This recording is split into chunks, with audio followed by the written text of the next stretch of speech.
Hello friends, कैसे हैं आप लोग? आज मैं आपके लिए लेके आया हूँ बहुत ही अच्छा वीडियो जिसमें हम बात करेंगे कि ऑटोमोबाइल कंपनी के इंटरव्यू में क्या-क्या क्वेश्चन पूछे जाते हैं और उनके आंसर क्या होते हैं। इस वीडियो में हम समझेंगे इंटरव्यू के क्वेश्चन का आंसर कैसे देना है, उसको इंग्लिश में कैसे आंसर करेंगे, वो सब हम इसको इस वीडियो में समझेंगे। आप लोग समझ रहे होंगे कि ये सब मैं यहाँ आपको कैसे बता रहा हूँ। तो मैंने इस वीडियो में टोटल 50 क्वेश्चन का कलेक्शन किया है जिसमें से फर्स्ट फेज में केवल हम 8 basic question normal question discuss करेंगे और ये सब मैंने क्वेश्चन जो है कलेक्ट किए हैं वो किए हैं जब मैं टोटल मेरा अभी एक्सपीरियंस 16 साल का है और मैं स्टार्टिंग में जितने interview inter engineer senior engineer level पे फेस किए हैं उन सभी क्वेश्चन का मैंने कलेक्शन किया है। और अब मैं जब इंटरव्यू लेने बैठता हूँ बहुत सारे इंजीनियर्स के लिए एम पोस्ट के लिए, तो ये सारे क्वेश्चन मैंने उससे कलेक्ट करके बनाए हैं। तो आइए अब शुरू करते हैं। एक चीज़ और बता देना चाहता हूँ, मैंने स्क्रीन पर नीचे अपना व्हाट्सएप नंबर लिखा है। अगर फिर भी किसी का कुछ और क्वेश्चन है या दूसरा क्वेश्चन है तो भी ये व्हाट्सएप पे मैसेज करके डिस्कस कर सकते हैं और बहुत ज़रूरी है तो कॉल भी कर सकते हैं। मैं आपको हर तरीके से हेल्प करने की कोशिश करूँगा। तो आइए अब हम स्टार्ट करते हैं। इन्हें वाले जो क्वेश्चंस हैं उनका आंसर कैसे देना है और क्या-क्या क्वेश्चन पूछे जाते हैं।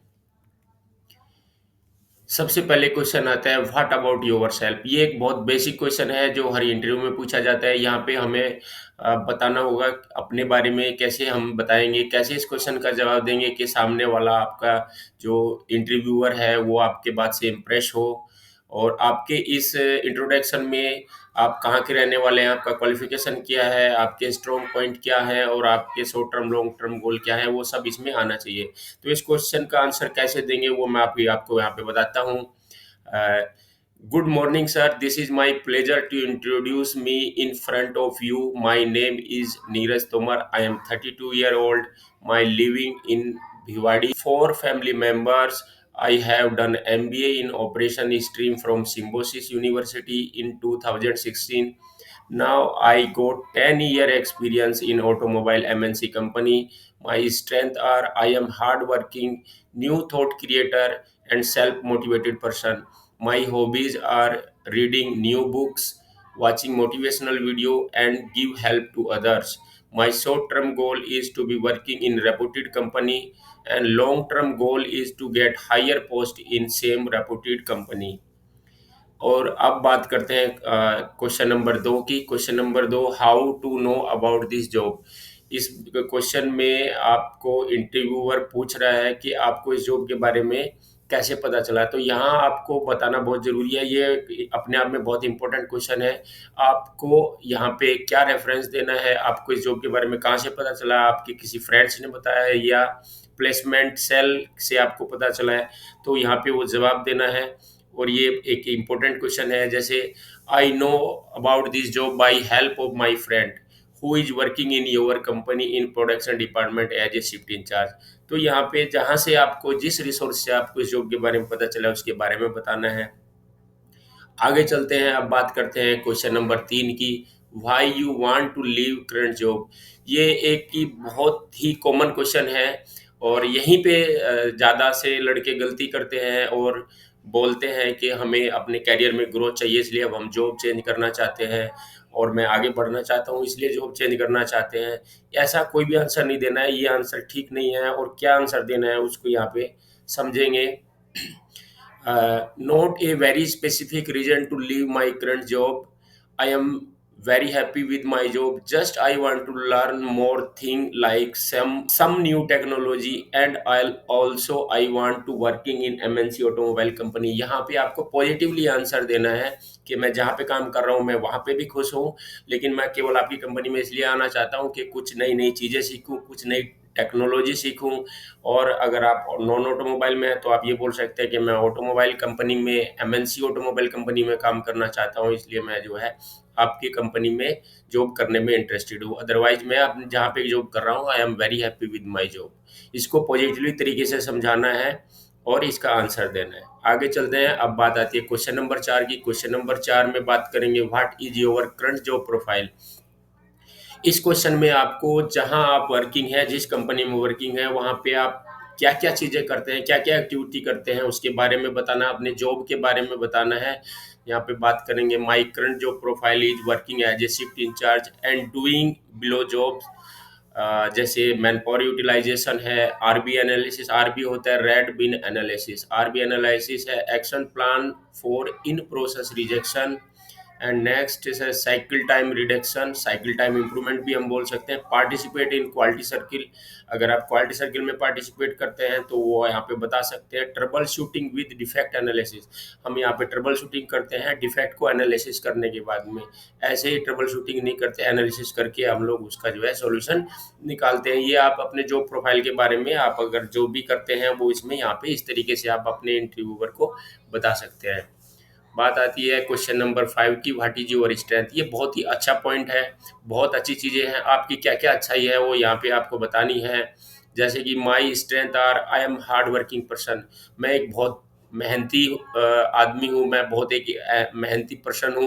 न्यू थॉट क्रिएटर, मैं नए नए आइडिया जनरेट करता हूँ। सेल्फ मोटिवेटेड, मैं अपने आप में एक मोटिवेटेड रहता हूँ, सेल्फ मोटिवेशन के साथ काम करता हूँ। बिलीव इन पॉजिटिव अप्रोच, हमेशा एक पॉजिटिव अप्रोच को फॉलो करता हूँ। And provide training to subordinate, जो भी आपको आता है आपको वो ट्रेनिंग अपने सबॉर्डिनेट को, अपने नीचे डाउन द लाइन आपको ट्रेनिंग प्रोवाइड करवानी है। इस तरीके की आपकी बहुत सारी स्ट्रेंथ हो सकती हैं और ज़्यादा भी हो सकती हैं, और अच्छी अच्छी स्ट्रेंथ को यहाँ पे आपको दिखाना है। नेक्स्ट आ जाता है क्वेश्चन नंबर 6, आपकी वीकनेस क्या है। ये भी ज़रूर पूछा जाता है, आपकी अच्छाई क्या है, आपकी स्ट्रॉन्ग पॉइंट क्या है, वीक पॉइंट क्या है। अब बात करते हैं वीक पॉइंट की। वीक पॉइंट में भी आपको इस तरीके से जवाब देना है कि वो भी एक पॉजिटिवली हो। जैसे my weakness is I am easily believe on every person, मैं आसानी से सबके ऊपर विश्वास कर लेता हूँ, ये मेरी कमजोरी है। एंड आई कुड नॉट से नो टू एनीवन, मैं किसी को भी मना नहीं कर पाता किसी काम के लिए, ये भी मेरी एक वीकनेस है। नेक्स्ट चलते हैं क्वेश्चन नंबर 7। क्वेश्चन नंबर 7 हमारे लिए आ जाता है, what is injection moulding process. अगर आप प्रोसेस इंजीनियर की बात कर रहे हैं तो इंजेक्शन मोल्डिंग प्रोसेस किसे कहते हैं ये समझना बहुत ज़रूरी है।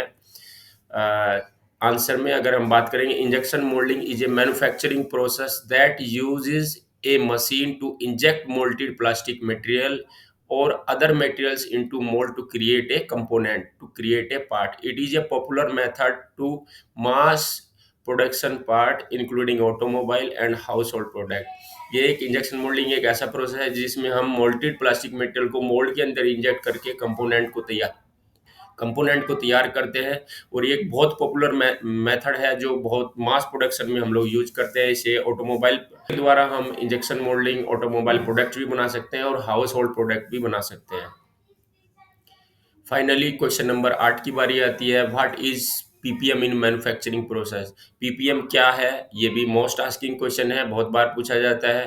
कुछ लोग कंफ्यूज हो जाते हैं पीपीएम क्या है, इसको कैसे कैलकुलेट करते हैं, इसका फॉर्मूला क्या है। तो यहाँ पे हम बात करते हैं पीपीएम क्या है।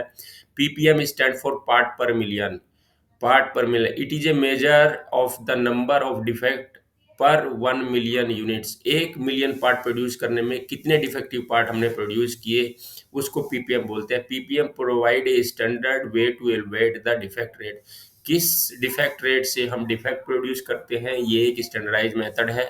अब बात करते हैं फॉर्मूले के। पीपीएम का फॉर्मूला होता है नंबर ऑफ डिफेक्टिव पार्ट या रिजेक्शन जो हमने प्रोड्यूस किया है divide by total production lot size, एक लॉट में जितने पार्ट हमने बनाए हैं, इंटू 10⁻�6, मतलब 10 लाख।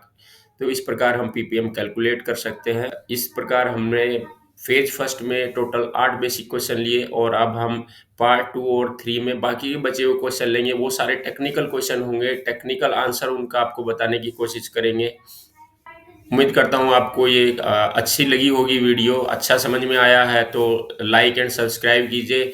और आगे आने वाली वीडियो को भी क्वेश्चन आंसर में हम बात करेंगे, उनको डिटेल में देखिए, समझिए और दूसरों को भी बताइए। धन्यवाद।